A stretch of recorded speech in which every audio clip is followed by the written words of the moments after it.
Alright, so today we're talking about position and velocity functions. You will see some similarities between this information, and if you're in physics, you will see some things that are very similar. So first of all, we have the position function. In calculus, this position function is called s of t, and that's going to tell us the height of an object at any time. So if we have an object that's on the rise like this, and then it's going to come back down, this s of t is going to tell us the height of the object. Any certain time, we would be able to find the height by plugging in there. If we take the derivative of the position function, that's going to be telling us the rate of change of the height. So the rate of change of the height is going to be the same thing as the speed or the velocity. So if we take the derivative and then we plug in a value for t, that's going to tell us the speed of the object at any given time.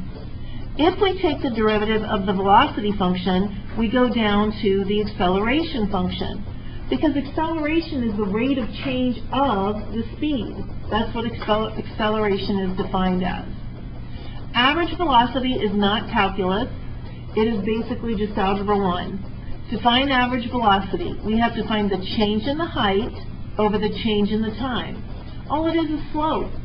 Change in one value over the change in the other value. For free-falling objects, we have these two formulas. If we have an object that is free-falling, and by free-falling it just means that we're not taking into account wind resistance or any other forces that could act upon it. We're just talking about straight-up object with no other forces.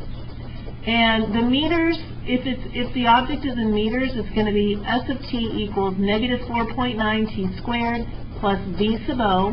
V sub o means our initial velocity. S sub o means our initial height. Okay? So if the object is starting here on the ground and it's being shot straight up, it's going to have some initial velocity. It has to get off the ground. However, if I have an object that starts up here and I drop it, what's the initial velocity right before it's dropped? 0. Yeah. So if we drop an object, its initial velocity is going to be 0, but if we throw it down with a force, then it's going to have some negative initial velocity. Okay? All right, S sub O is going to be our initial height. If the object starts on the ground, what's the initial height? 0. But if it starts off of a cliff and is dropped, it's going to have that height, whatever the height of the cliff is. If we use feet instead of meters, the only thing that changes with our formula is the coefficient. For meters, the coefficient is negative 4.9. For feet, the coefficient is negative 16. Think about taking the derivative of this meter function. What's the derivative of negative 4.9 t squared? 9.8. That number should sound familiar if you're in physics, right? Okay. Now, the difference between physics and calculus is that calculus deals with direction. Physics really doesn't so much. Like in calculus, if an object is falling, its distance from the ground is getting smaller, so we call that a negative velocity. I think in physics, you call that a positive velocity, don't you? Because you think of it in terms of that it's accelerating. Okay? So that's the difference there. Falling is going to be negative velocity with us. Rising is positive velocity. And that's true for everything we do in calculus. If something's getting smaller, negative. Larger, positive. Alright, so a dynamite blast blows a heavy rock straight up into the air with a launch velocity of 160 feet per second. Write the position function. Here's our position function right here when we're using feet. So this is going to be s of t equals negative 16 t squared plus. Now, what is implied about, well, actually we're given the initial velocity is 160 t. But what I was going to ask is, what is implied about the initial height? 0, yeah, because it's off the ground, okay? It doesn't have to say that. That's what we're going to go with. So here's our position function. This will tell us the height at any given time. Part B is asking us to find the average velocity over this interval.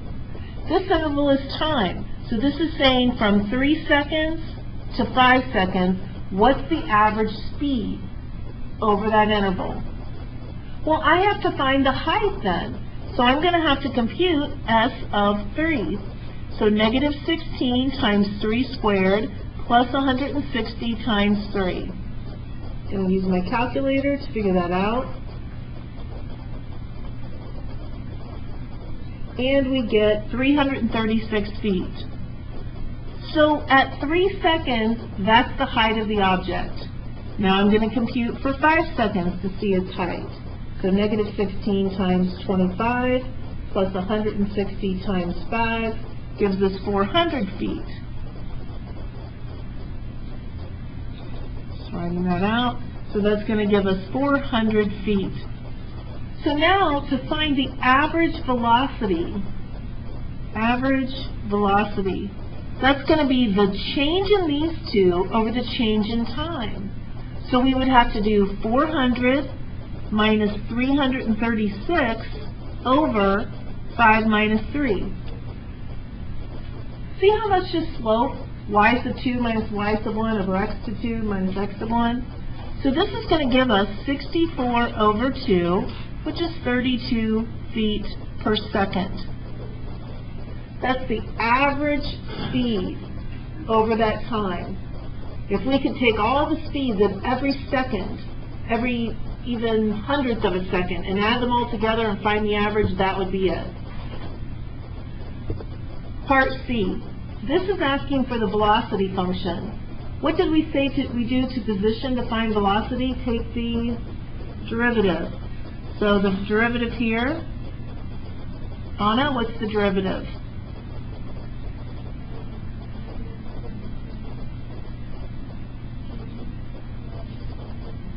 Good. So there's our velocity function.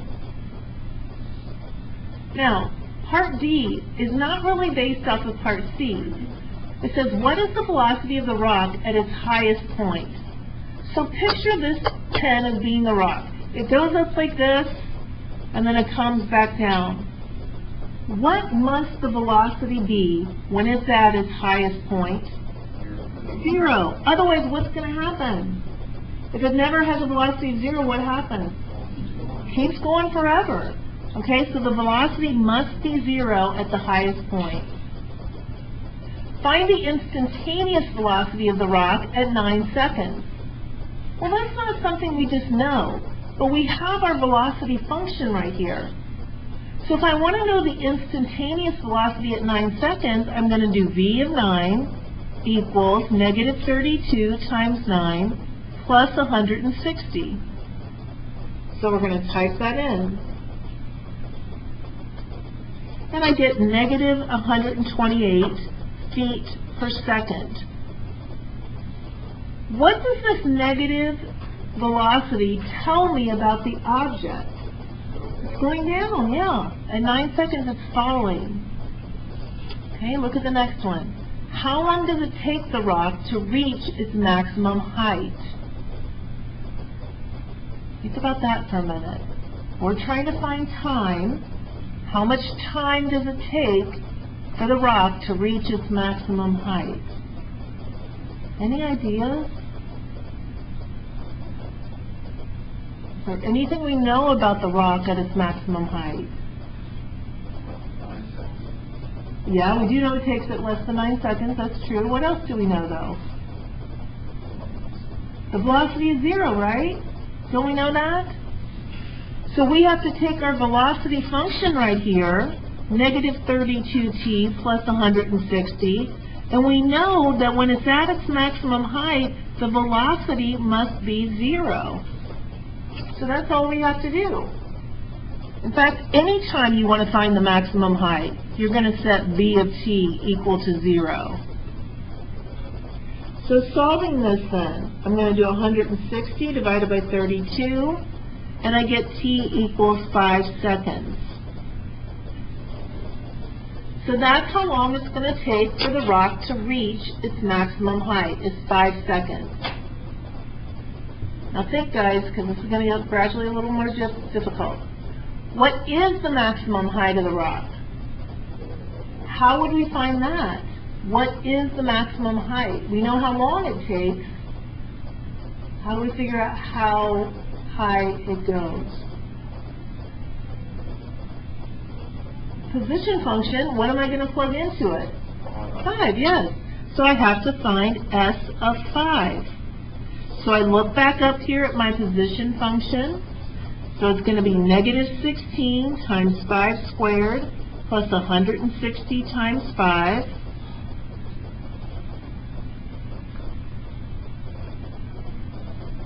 And when I put that in there, I get 400 feet.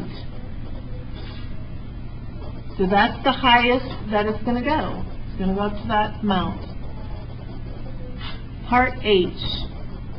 How long does it take the rock to hit the ground? Any ideas? How long does it take the rock to hit the ground?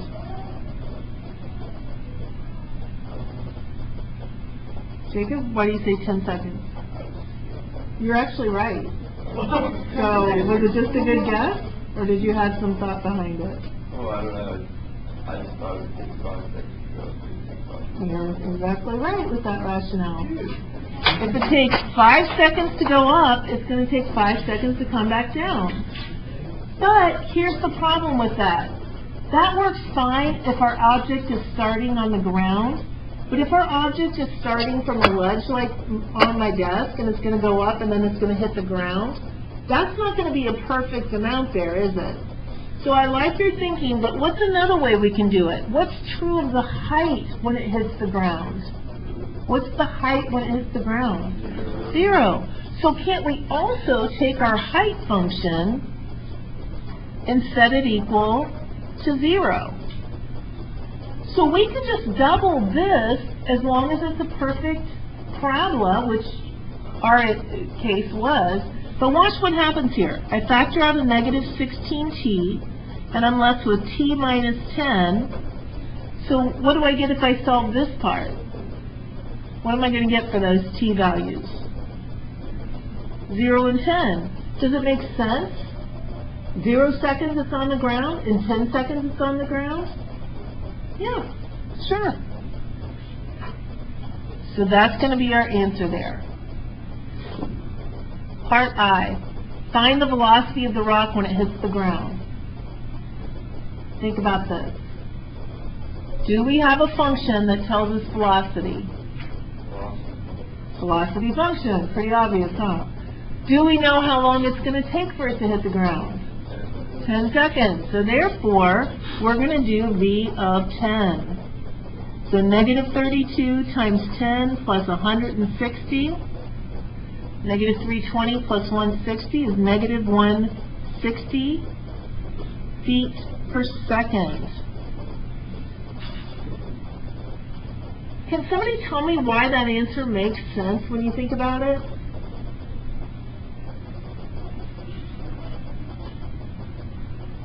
Why does that make sense for our problem?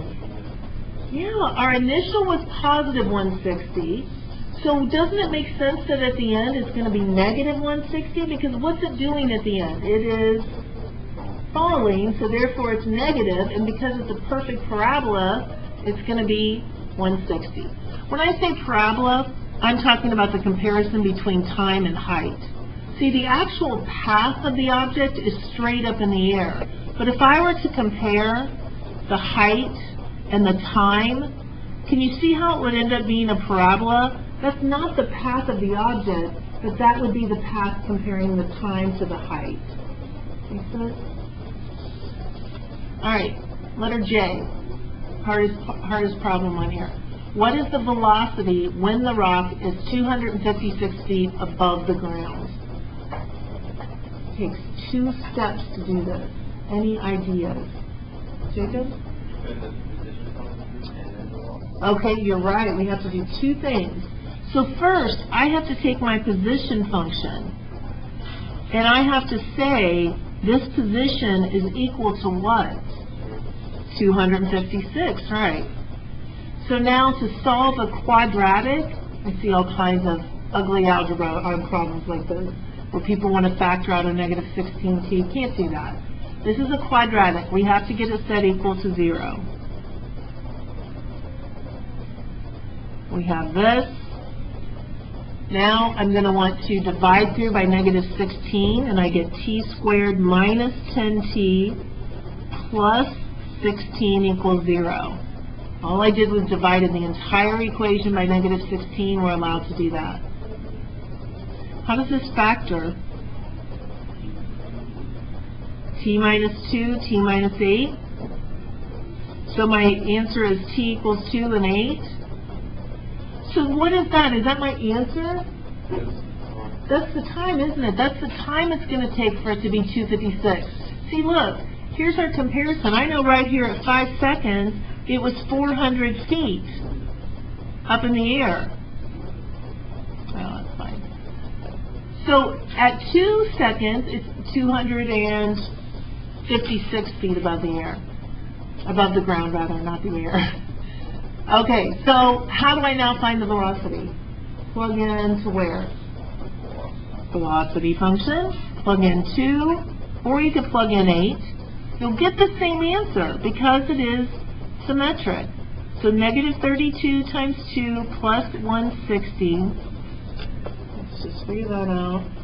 Negative 32 times 2 plus 160 is 96 feet per second. What do you think I'm going to get if I plug in 8? You are correct. If I plug in 8, I'm going to get the same answer, but it's going to be negative because it's on the way down. Okay? Questions?